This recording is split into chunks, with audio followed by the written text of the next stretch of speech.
Hello, everybody. Welcome to Slevarna's stage. I'm very happy that you are still here with us. The program is following. We have some changes, so we excuse for that. But sometimes, you can't predict. Maybe it was already on Predict Master. We will see, but doesn't matter right now. There is a time for next talk, and our next speaker will be Amin Rafiee. Amin, he is a biohacker, consultant, journalist, designer, advisor, and co-founder, always looking to demonstrate the higher possibilities related to not just Bitcoin network, but also concepts of decentralization and privacy. He's currently working with the 1M5 project, a protocol seeking to provide anonymous answered communication by routing messages and communication through the Tor, I2P, and meshing networks. He's a regular speaker around the world. You can meet him in Europe, also in Australia, and you got into the blockchain in 2013. That's yes? Right. Okay, so we have early adopters. So, Amin, the floor is yours. Thank you so much, Michael. Hi, everyone. Welcome. Pleasure to be here. This year makes my 5th year at the Hackers Congress. Yeah, half a decade. It's really an honor to be able to keep coming here. What happens is that every year before the Hackers Congress, I start losing faith and start getting a bit cloudy in my thoughts and whether the direction I'm going in is the correct path, though I really do appreciate having an environment like this that boosts that energy up again and resets your system. So my name is Amin Rafiee. Last year, I kind of started with a term, blockchain therapist, because I felt like more people needed a therapist than a blockchain. So I've just adopted the name for myself for fun. Yeah, I thought it was funny too. You can find me on Twitter, EV0K3D. I would love to get in touch with you, learn about what you're doing in your project, your organization, any other areas that may be of interest. I have been involved since 2013. I work with decentralized projects in various sectors of this space, whether it's cloud storage, whether it's communication, lending, and other areas. At the moment, I have moved to Mexico, so I'm living in Oaxaca. In Mexico, it's a beautiful city. The reason I moved there is because I feel that a lot of these technologies are very useful in emerging markets. So I lived in Netherlands, I grew up in Australia, I'm originally from Iran, I lived in Berlin, I've lived in Cyprus, and now I'm in Mexico. This allows me to have a holistic view on what is going on, at least to a sector of the world. Combining the experience and the knowledge of what is going on in these countries allows me to have an oversight and understanding of what tools are necessary and which will have the greater impact. So I will give you some insight into those as we move forward. And the talk will be presented in 3 stages, which is what I want to see, which is what we want to see into the future, the limitations that are holding us back from getting there, and also how do we overcome these limitations. So let's start the journey. This is a video which I found quite funny. I don't know how many of you have seen it, but I like to always start with a little video. Just I have to swap the audio if you don't mind pausing for a second.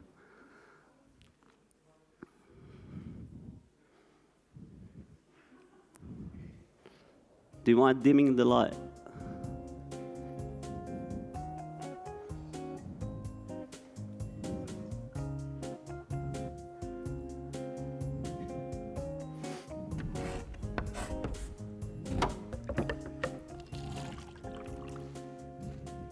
Perfect. I am dying out here. How much? $1 worth of lemon coin, which is approximately 1,000 lemon coins. Whoa. Get that centralized currency out of my face. This is 2018. I only accept cryptocurrency here, preferably lemon coin. I don't have whatever a lemon coin is. Well, lemon coin's my utility token. It doesn't have a lot of utility yet, but we're working on it. One day it might go to $1.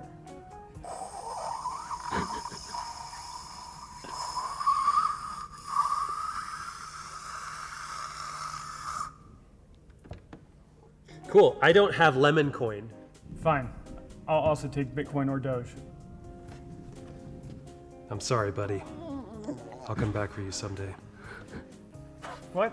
You need like 200 of those. How much is one Doge even worth? One Doge always equals one Doge. Okay, fine. How do I get lemon coin? Why is this so difficult? I can sense your frustration. Think about it. It's the future of business. A trustless system without third parties. So to get lemon coin, I just need you to create an account on this third-party exchange. I'm going to need your passport, bank info, social security number, and a selfie with today's date. I thought you said this was a trustless system. It is as soon as the exchange trusts you. You could trust us. We are the #1 crypto exchange in all of Krashimia. I don't think that's a real country. Look, Kremlin. you can make this an Croatia. easy transaction if you just follow the protocol, okay? Okay. Smile. Say KYC.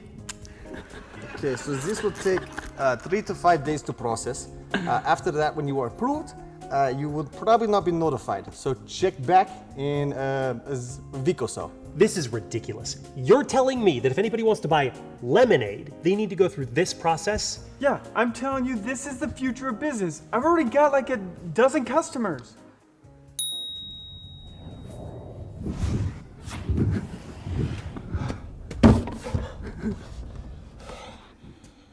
Lemonade. Please. Congratulations. Your account is verified, funds deposited. You have a private key. The key number is 0x225D998569. That's my favorite number. We can move on. C47D19299A.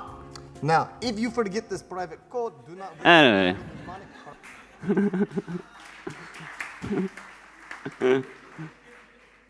Appreciate it. It's always good to have a laugh, right? So moving forward. So there are limitations, but the future is bright. So we all want to see a future where things are decentralized, where things are transparent. But how do we get there? There are many obstacles along the way because we have been living in a very centralized society.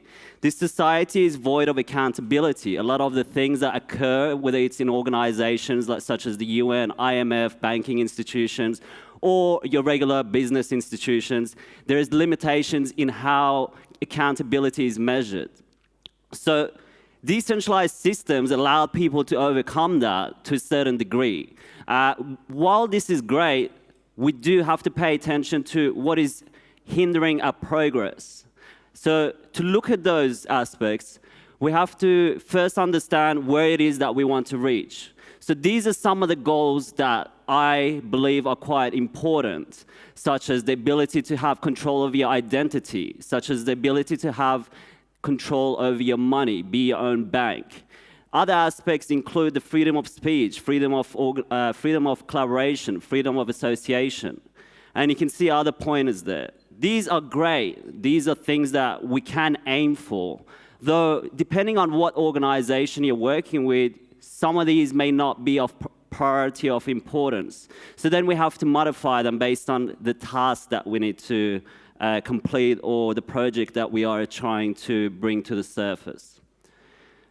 So limitations exist currently based on that video that you see, usability, the ability to adopt new users, the ability to use applications that are currently existing on a wide array, and an all-encompassing knowledge to be able to navigate through these very difficult applications. And as it moves forward, we have other aspects, which is the decision-making. So to give you some examples, we have custodial versus non-custodial. This is a great example for me. Most people nowadays, when they say, well, let's buy cryptocurrencies, it's no longer the era where we go and purchase them from people. Those times have changed. I've been around since 2013, some of you longer, some of you shorter. The history has changed. We have gone from a point where we used to purchase cryptocurrencies peer-to-peer through IRC, through chat groups. This is how I did it. And times changed to now, average user will go to Coinbase and these very centralized organizations. Whether this is the wrong way to go about it or not is a personal decision. For me, it's not the way I like to do it, though there are risks and benefits with each choice, with each avenue that you travel down. So I'll give you some examples. So I was working with a project and I was requested to review the white paper from a technical aspect, reviewing how blockchain is implemented within this project. Funnily enough, all aspects of it was quite sound, though the blockchain aspect, in specific Ethereum blockchain, was implemented in a way that I would be worried that the project did not have a sound understanding of how these things work. So there is limitation in knowledge. There was a Deloitte, for example, research that indicated many people thought they knew how a blockchain works, how these systems work. And the more people pretend to know, the more damage it causes to the entire ecosystem. And then we have to pay the price for it. So a very common thing that I get asked is like, oh, Bitcoin is not safe. Many people have lost money. And I have to reassure people that it is not Bitcoin which is unsafe. It is the users that have built services on top of Bitcoin and other cryptocurrencies. So for example, in Japan, which was one of the highest rated in percentage-wise of Bitcoin in 2017, I believe, and then it went something from like 40 or 50% of all Bitcoin purchases were done in Japanese yen to currently about 6 to 7%. That's a huge difference. So when we say volatility, we also have to take into account all these events that have occurred that have allowed individuals to have the notion that there is something wrong with it. And they are right in their way. Though, again, it's not the network. The network has been operating flawlessly. So these services, for example, in Japan, an exchange got hacked. NEM tokens, $500 million worth, were hacked. They were warned previous to this that there's a security issue with the way that their exchange had been set up, though they didn't take into consideration that warning. And as a result, $500 million were stolen. And imagine how many people were impacted by that. Imagine how many individuals walked away going, well, this technology sucks. $500 million is a significant amount of money. So in turn, we have a responsibility to ensure that the systems that we design are tested thoroughly. Many people are eager to introduce their projects or their applications to the market without doing their due diligence and making sure that it's void of errors, or at least doing a group testing to overcome this. So there's very simple methods that you can use to overcome these kind of issues. Other aspects is wallets. So for example, in Mexico, I wanted to get a store to accept Bitcoin, cryptocurrencies and such. And I went through a list of wallets. I went through about 5 or 6. Some were closed source, though they worked quite well. I'm not a supporter of closed source software unless it really works really well, like Photoshop, for example. I don't have an open source alternative which can match the functionality that Photoshop or Adobe Illustrator provide. So with wallets, we have many, many different types. The issue is, as said by the book Skin in the Game, we have tools that are built by people who don't use the tools. An example which was used in the book was that the train or the subway within New York was redesigned. It originally had a bit of a lip, you could say, that people could place their coffee cups on. After the redesign, this was put at a slant. A designer thought this might look better. An industrial designer, which is my background, would understand that you need to go for a ride on this train. You need to understand how people are existing, how people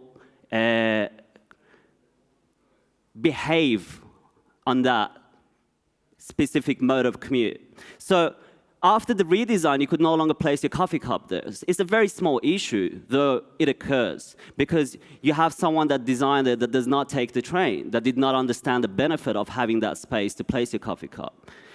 With the wallets, the same thing occurred. So when I asked the store owner to accept it, it's like, which wallet? So I had to go through it. I had to test them. As an end user and as a designer, I go through it and go, all right, there's limitations within some. Some, for example, if the store owner requests 20 pesos, I send that amount. There's no message, something very simple like, oh, this amount has been received, which the store owner can then feel good about. These are new users. They are afraid. And if there's no message, they can be like, well, what happened now? And saying, oh, well, go to balance. Oh, I know it's grayed out right now and the amount doesn't show, but if you wait like 45 minutes and then check it again, it's going to be great.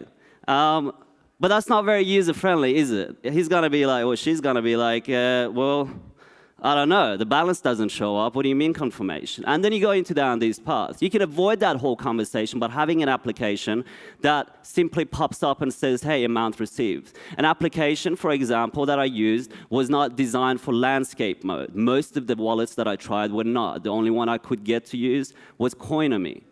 So that limitation also existed that a store owner may use a tablet and it might be in landscape mode. So how do we overcome these challenges? Is by taking into account the people that are using it. It's 2019 and we still don't have functional applications that are up to par with the needs that they are trying to meet. So I'm trying to find loopholes, and I'm trying to find these limitations that are slowing down the progress of cryptocurrency adoption, cryptocurrency awareness, knowledge, safety, and the ability for people to feel comfortable using them. And very simple tweaks can challenge these or meet these challenges. So in Cyprus, for example, they have a large community with cryptocurrencies, in Nicosia in specific. And I was requested by an organization, and I thought it was quite funny, and this is like from a corporate perspective. An email was sent out to a bunch of crypto-related people after they saw us, I guess, giving a presentation there. And the email was like, oh, we are this huge telecommunication company. We would like to invite you for lunch to help us come up with some blockchain solutions to get your opinions, and we'll give you free lunch. I was like, okay, that's interesting. So I looked into their history. In 2016, they had made over $60 million in profit. So I sent an email back going, I'm a bit surprised that you have not allowed the individuals who are participating in this to be rewarded for their time. You had just offered free lunch. Even a food research survey gives you something. So that gap again needs to be filled where individuals are rewarded for their knowledge. And I found it quite insulting, to say the least. Mexico. So in Mexico, a lot of card payments are done through a third party, and they collect 4% on every transaction. So this, again, is an opportunity for you to bring up cryptocurrencies. But it needs to be done in the whole process. So for example, in a city called San Cristobal, an individual had come to this store and said, can you please accept Dash? And after some conversation, the store owner agreed. Though he had just shown him how to download the wallet, no other process in place. By the time I got to him and saw it, it was worth 1/10 of what it was originally. It was a very small amount, though it leaves a bad impression on the end user or the store owner. Because the person was just fanatic about it, except Dash. But okay, what about the rest of the process? So when I went to him, I said, here's an exchange called Bitso. Bitso is a large exchange in Mexico. It allows you to deposit Bitcoin and then transfer it to your bank account using SEPA. And after I showed him, he was very excited because I kept coming back and paying for things with Bitcoin. And he could just transfer it straight away to his bank account. He was so excited to be able to do the whole process. And those are the kind of very small things that we can do to overcome such challenges. Just being aware that the end user may not just want to use it to save. That for them it's a form of currency. That for them they need to put it into their bank account so they can pay for things. Very simple things. So the damage of not knowing and the damage of not taking your time to understand the ecosystem is quite profound in many ways. And these little bits and pieces can add up to lead to a place where we are no longer aware, and there's a lot of issues and bad negative thoughts towards cryptocurrencies. So that's with the personal case. And business cases, you need to understand which currencies to use. I don't try and push one. Usually, I say to use Bitcoin for the sake that I know it's the longest running one. I wouldn't suggest another one unless I felt very comfortable. Or that you let the store owner know of other options and let them decide on top of that. Moving forward. Other limitations exist within software. So there's software which is open source or the software which is closed source. And this is a very important part of this ecosystem. And if you look at it, the main difference is either you control the software or the software controls you. And that's a very simple way to put it. Kleptology is using a method of persuasive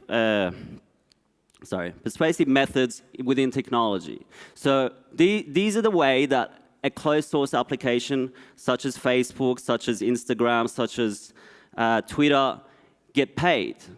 If something is free, it comes out of somewhere. So I would much rather, as a user, pay for an application, knowing that it's not tracking me, knowing that I have some sort of a control, rather than to use something that's free, which is taking all my data and selling it to third parties that I have no control over.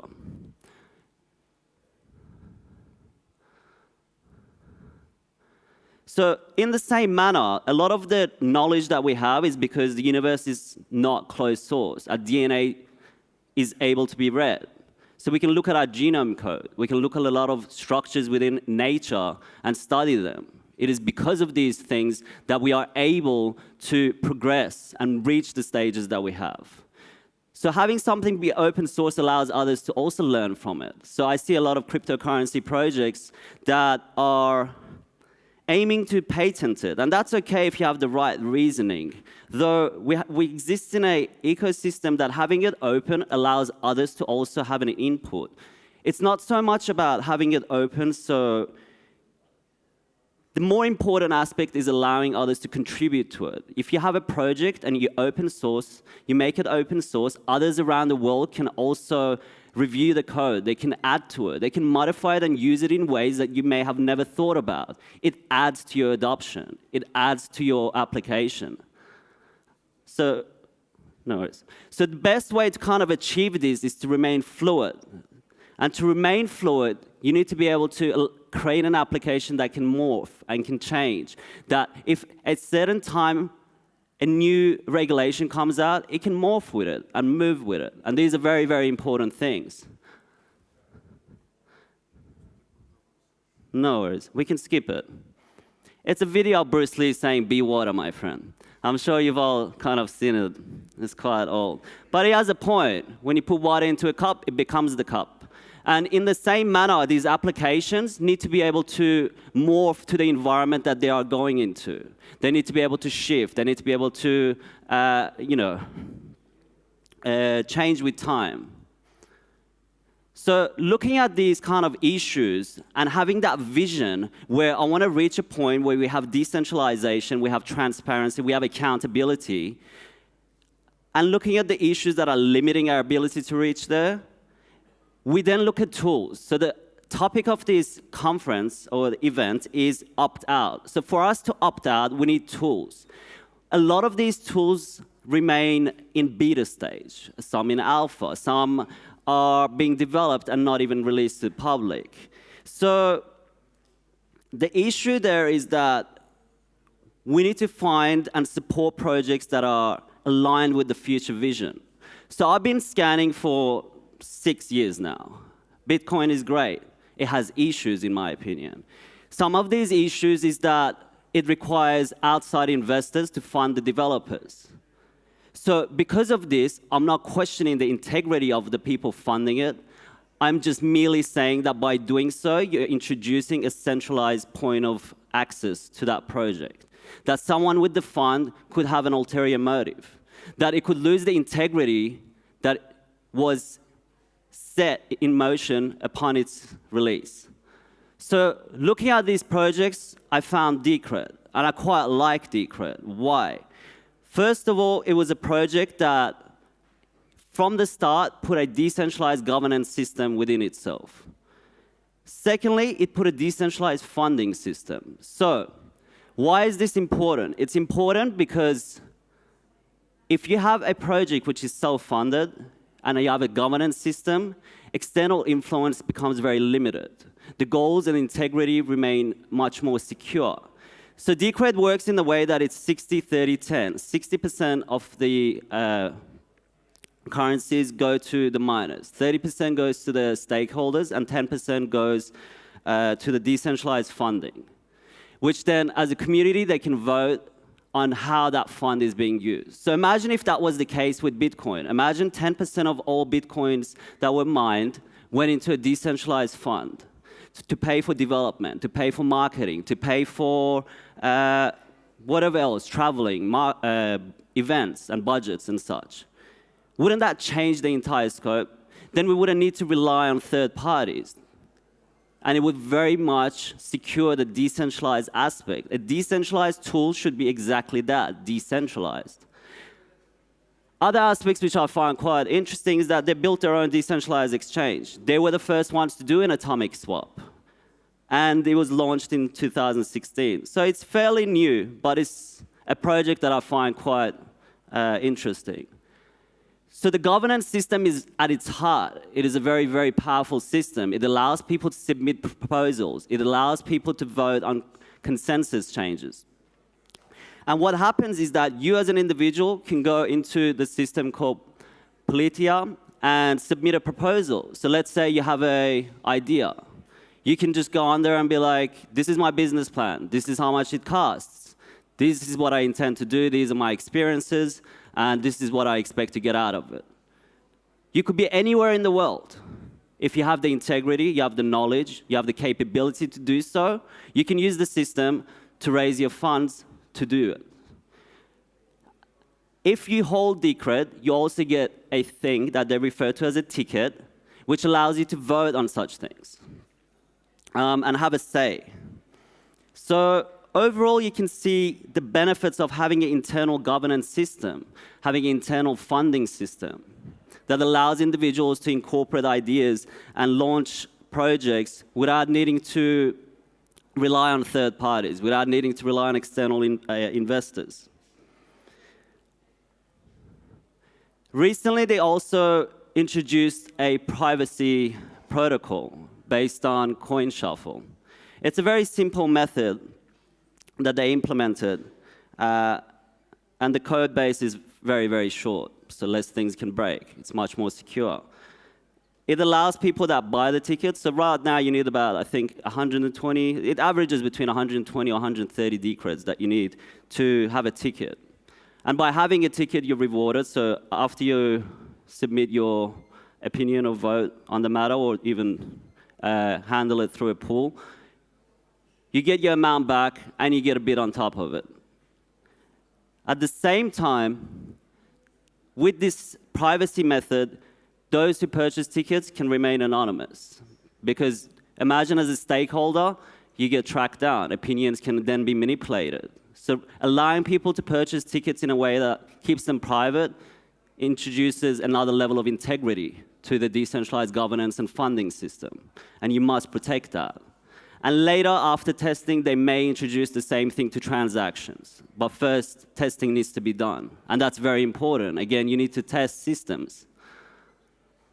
1M5 is a mission and a project that I'm personally a part of. 1M5 works with I2P and Tor to relay messages to bypass censorship in countries such as China, Iran, Israel, North Korea, even other countries which we believe are open, United States, Australia, New Zealand.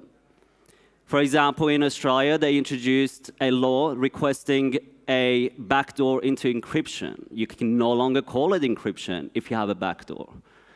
So that started a lot of controversy. So we're heading towards a path where applications are being modified to remove the very protection that people fought very hard to have. Through this project, hoping to overcome that, hoping to allow people to be able to relay messages without the fear of censorship, without the fear of being tracked down. So imagine you're a journalist in a country where speaking out can cost you your life. But then how do you do that while having some sort of a identity attached to it and allowing the message to be relayed without you being put out harm's way? So by using such systems, relaying messages through I2P, sorry, just so I gauge it, like put your hand up if you know what I2P is. All right, it's less than half, about 20%, let's say, 20, 30%. So I2P is a decentralized network. The difference with Tor is that I2P is closed from the clearnet. It requires proxy access, which means that you can't really shut it down. It is very powerful in being able to relay messages. So you can incorporate this system within the 1M5 protocol within messaging applications, within email applications. You can incorporate it within blockchain wallets to be able to relay transactions without it being stopped. It is very powerful for journalists. It is very powerful for organizations that want to keep their communications secure and away from hackers. This is how it could be used in a messaging application. The beautiful thing about this is that if you look at the Hong Kong protest that recently occurred, Telegram servers were DDoSed and they were shut down. That was the main method of communication. Because we have centralization, it means that organizations can get shut down, and whether that means through force of government or it means through force of DDoSing, these issues occur, which means people cannot communicate, they can't organize. So allowing messages to be relayed in a way that bypasses normal centralized servers is very, very important. Telegram was a good step forward from applications like WhatsApp and Facebook Messenger, but we need better tools. We need tools that allow individuals to communicate without fear of these applications being shut down, especially in countries like China where Tor servers are almost all blocked. So having a way to go around that is quite important. It is being incorporated within a project called Encrypt. Encrypt is out of Harvard Business School. It aims to produce this as a way for journalists, organizations to relay messages and store files and other sort of information in a secure way. And that is a powerful thing, especially in today's age, where such freedoms are being restricted more and more on a daily basis. It is a donation-based project. We don't receive, once you register something somewhere and you get a bank account, you can very easily be tracked down. You can easily be shut down. So allowing it to be donation-based, such as the decentralized exchange, BISC, which is used for Bitcoin, in the same manner that's a decentralized autonomous organization. 1M5 remains as a decentralized autonomous mission, which means that it is out of physical jurisdiction. It exists purely on the digital realm.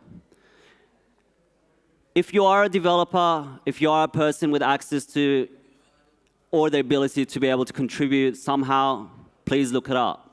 If you like it, that would be really great. I do have a little bit more spare time, so I do want to talk about some of the experiences I've had in Mexico. How many of you know about the Zapatista movement? Less than I2P. The Zapatista movement remains as one of the most successful anarchist movements in recent history. It started in 1994 as a way to protect the indigenous culture within a state called Chiapas. Since then, it has grown to include between 150,000 to 300,000 individuals who are looking to protect their way of life, because the way things were going, the Mayan culture and language was being eradicated, or at least not protected. So they stood up, and they stood up against military movements of Mexico. A lot of them sacrificed their own lives, or it was taken from them in a gruesome manner. But eventually they were able to take control of their zone. So it is an absolute autonomous zone, which means they have nothing to do with the Mexican government in any form of way when it comes to healthcare, when it comes to hospital, when it comes to education, when it comes to funding, electricity, all of it. And it is a very amazing movement to experience. So when you're in a city like San Cristobal, you can go there and feel the energy of it. You can go to stores and buy products that support them.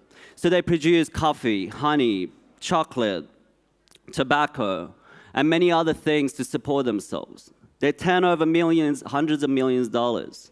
Their economy within itself is independent, and that is very, very powerful. Yet very few people here knew about it, and that's something that I find interesting. because this is a very successful model, yet not many people know about it. So I wanted to learn more. So I went and visited a university, which Noam Chomsky, I'm sure all of you know who Noam Chomsky is, regarded it as one of the most holistic universities.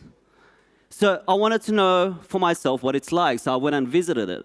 I wanted to know what they have to offer. And upon walking in, very friendly people, no electricity from outside. They have their own huge generator within the organization or within the space that they have. Indigenous kids can go and learn skills. So the skills vary. You walk through the place, there's beautiful music being played. You don't feel like you're in a university, or at least the ones that I'm used to. It's very colorful, it's very fun. So you walk into one room and people are learning how to play guitar, learning about music. Another room, they're learning how to make shoes. Another aspect of it is that they have trucks lined up, and you can go and learn how to be a mechanic. You can go and learn how to use tools to build fabric, or learn about electrical equipment. It's very, very application-based. Woodwork, for example, metalwork. It was very eye-opening for me. Imagine all these individuals go out, they can always feed themselves somehow, right? You're given the tools to be able to enter labor work on one form or another. That is very, very valuable. Imagine you come from a place where you don't even speak Spanish. Some of them don't even speak Spanish. I found it really interesting that there was areas where people would be speaking, and I'm like, that's not Spanish. What language is that? And they would be speaking Mayan. So this caters to that group of people. It allows them to continue existing in their own traditional way without having to adopt a language or a way of life that was forced on them. It allows them to preserve those aspects that are very important for them. This is the guy in San Cristobal that I had a chat to and got him to accept Bitcoin. And I gave him a pin to cheer him up. He liked it. Yeah, and then he made this sign himself. I thought it was very sweet. But I thought to help him out, so I redesigned it for him to make it a bit more user-friendly. And it also allows people to donate without having to communicate with him. So that was an important aspect. So this wasn't so much for payment, because payments would be done through his phone. I put the QR codes there, so if someone is eating, they can just tip him without needing to communicate. And that was an extra benefit for me. So the Zapatista movement, being in Mexico, really opened my eyes to how these tools can work. So these systems, for example, with Decred, individuals in these countries can come up with ways that they can transform their monetary system. So unlike Europe, which is pushing to be cashless, Mexico operates 50%, if not more, of Mexico operates on cash. And that is beautiful, because you're dealing with an economy that understands the risks of banks. It is the distrust that they have towards the financial system that pushes them to use cash and not put it in a banking institution. On the other aspects, due to poverty and low income, a lot of the individuals do not find it beneficial to put it in a bank account that takes fees that may be greater than what they have. So store of value is quite important. So there was a research done by a organization, and a friend of mine is a part of it, and they published it, and they saw that store of value was quite an important thing in such a region, as it should be anywhere in the world, really, because you are at the mercy of the financial system. And in 2008, we saw how that could jeopardize individuals' lives and ability to have control over their financial safety. So store of value is very important globally. Being able to have a system that allows you to take currency away from the normal financial central bank-backed systems is of great value. So showing individuals and educating them on such topics is of importance. Other things that I noticed is that in Mexico, because of these things, people are also very weary of new tools. So not only are they weary of the financial system, but also if you come up and say, well, here's a new system and it's decentralized. So I'll give you an example. I'll give you an example in relation to San Cristobal. I went and spent multiple hours speaking to this guy. I showed him the different ways on how you can accept cryptocurrency, the benefits for him, and how you can change it to cash. Afterwards, he said, well, what are you getting out of this? I go, that's the old mentality. I'm not getting anything out of this. I just spent 5 hours with you. I went and paid for the signs to be printed. I did all of this because I want to show you that there's another way. What I get out of it is the happiness to know that you are now an individual that has access to a system that was not designed by a central bank. And that was a very reflective moment for me, that we live in such a world where, even in Netherlands, I had the same experience. The individual thought, well, you know, it's always the thought, what are you getting out of this? And I think decentralization and the culture that comes with such organizations, such as Paralini Police, such as crypto anarchists, such as individuals who are pushing to change the realm that we're kind of in, has brought about a new notion, which is community-based, which is the strength in numbers, which was the original motto of Bitcoin, right? Strength in numbers. And the more people we bring along and show how to overcome those limitations, the quicker we can reach that vision that I put up at the start. And by fixing and tweaking these things, whether it's in your project, by looking at how blockchain is being used, whether it's necessary, whether it's being applied in the right manner, and the data that is being collected. So that white paper, for example, mentioned nothing about the metadata being collected, about the individual's safety, about the individual's obligation, the organization's obligation. It was the first time after 5 or 6 years of dealing with such projects that I entered another version of it, which was very centralized. I couldn't believe how much time I wasted dealing with an organization that was so centralized compared to all the other projects that I worked with, which things get done very quickly in a decentralized manner because you assign tasks and make sure that people get it done. And in a centralized manner, it's like you interview and then go speak to the CTO and then go speak to the CEO. And then they have to be like, oh, how do we know what you're saying is right?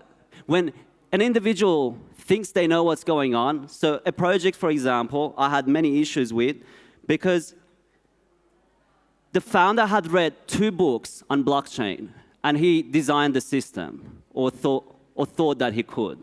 And I don't mean to like put him down, that's great. You know, you felt comfortable and confident to do so. But that puts you at risk, your users at risk, the project at risk, and also the individuals. You have your obligation to make sure you assign that to someone that knows what they're doing. And that is the problem with both a startup or founder wanting to have control over it and being able to, in some ways, delegate that task to someone that knows it better. So those are some of my experiences. And I guess overall, I want us to work on these issues so we can reach the future vision. I want us to understand our obligation and responsibilities a bit better, and be able to work with organizations to help them implement these within their projects and overcome whatever issues or limitations they have. So thank you for coming here. It's been a great honor to speak here for half a decade. And I just want to say that, it sounded cool.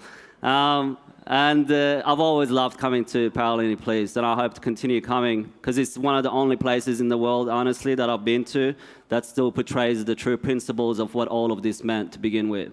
Thank you.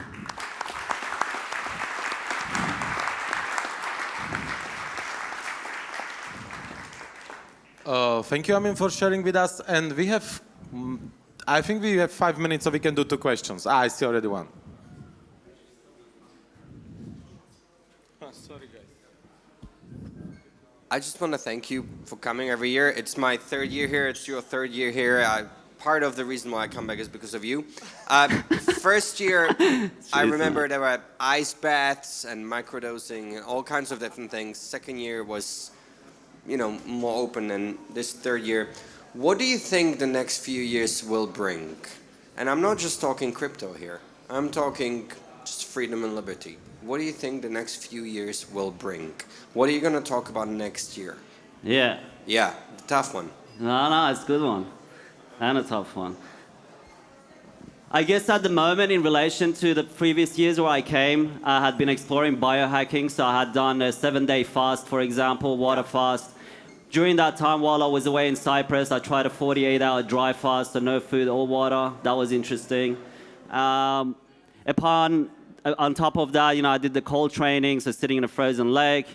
I live in Mexico now, so It's kind of hard, but I do my best. And I'm working with the rings. This sounds weird, but my aim for the next 3 or 4 months, I've been working on it for nearly a year, is to do the iron cross on the rings. It's just pushing my own boundaries. And by doing so, it allows me to have a greater scope on life itself.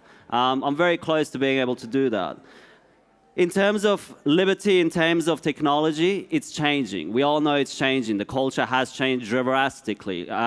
Many of the aspects of it is no longer representative of the original ideas. And that's okay. Things change, right? And we have to be able to be okay with it and move with it. So even for myself, I deal with a lot of hardship in that way, where I'm trying to figure out how to move with it. So I think a friend of mine said that most of the, for example, privacy-based coins are being delisted off exchanges. So this is occurring globally. It is being put into the dark space, you know? So by doing so, you're also forcing all these currencies to go into the darknet, let's say.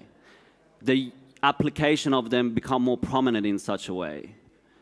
On the other side, it also pushes for people to bring about more decentralized forms of exchange and distribution. So a greater push for decentralized exchanges and a greater push for decentralized systems that can't be shut down. Like, for example, BISC, again, is a decentralized autonomous organization, a DAO. It allows people to trade Bitcoin for Amazon cards, or, you know, the whole scope of things that local Bitcoin does, but in a decentralized way, in a way that doesn't give away your information, your identity, and all of that. So I see two very powerful sides. One is that the corporations have indeed taken over the scene, and they refer to it as distributed ledger technology, and it's become a marketing tool that's embedded within so many applications that very rarely need them. A lot of people don't understand that when you make it private blockchain, you lose a lot of the powers that were given to you. It's absurd in many ways, and I'm not even interested in them. On the other side, there's a huge movement of sharing economy. There's a huge movement of decentralization. And I think that's kind of opposing it. And I think that will be the battle. And I don't know, we'll see. I'll give you an example. In Australia, there's a group of people who, through Snapchat, started distributing information, news. It now has 2 million members. And news networks are getting very worried. And police have come out and said, leave this to us. Leave it to the professionals. Stay out of this. But you can't compete with 2 million people relaying news, you know, and giving photos and opinions. And like, that for me is so disruptive that I love it. So yeah, that's just a few examples of my thoughts. Thank you. Cheers, mate. Thanks for coming, Eldo. Yeah. Just a quick question. So, and thanks for the talk. What's your definition of decentralization? I think there's a lot of confusion in the space. Oh, hey, man. So, curious to hear your thoughts on that. On what? Again, your definition of decentralization. My definition of decentralization, we're like as an organization, as an application. No, how do you just define the term philosophically, decentralization? What does it mean to you? Because you've clearly talked about that a lot. Sure. For me... And Amir, we have 1 minute, okay? So... Yeah. All right. For me, it's the ability to have people voice their opinions. It's the ability to have transparency in the way that, as an organization or application, decisions are made, how people collaborate, how individuals produce results. The best example I can give you is nature. Nature itself is decentralized. Your entire body is decentralized. The way your cells and everything else functions in your body is in a very decentralized way. So it is representative of nature, and anything that is not representative of nature will require third-party input. So it's like your blood cells, for example, requesting access from someone that's not in your body on what they should do. Such a thing doesn't occur.